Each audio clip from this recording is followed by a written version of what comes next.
نحمدہ ونصلی علی رسول الکریم اما بعد۔ ہندوستان کے ایک صاحب نے پوچھا ہے کہ ربیع الاول میں چاند کی صورتحال کیا ہے؟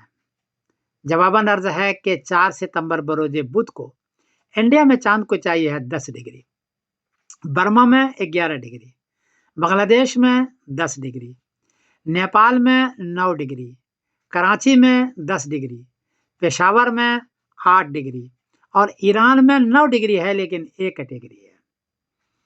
اس خطے میں 4 ستمبر بروز بدھ کو 10 ڈگری اور 11 ڈگری چاند ہے، اس لیے چاند نظر آئے گا لیکن باریک ہوگا، چھوٹا ہوگا۔ کہیں چاند نظر آ جائے تو وہ گواہی سچی ہے، آپ اس کو لے سکتے ہیں۔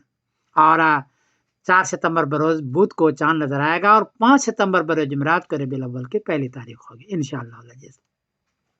اس اعتبار سے 16 ستمبر بروز پیر کو 12 ربیع الاول ہوگی، 16 ستمبر بروز پیر کو۔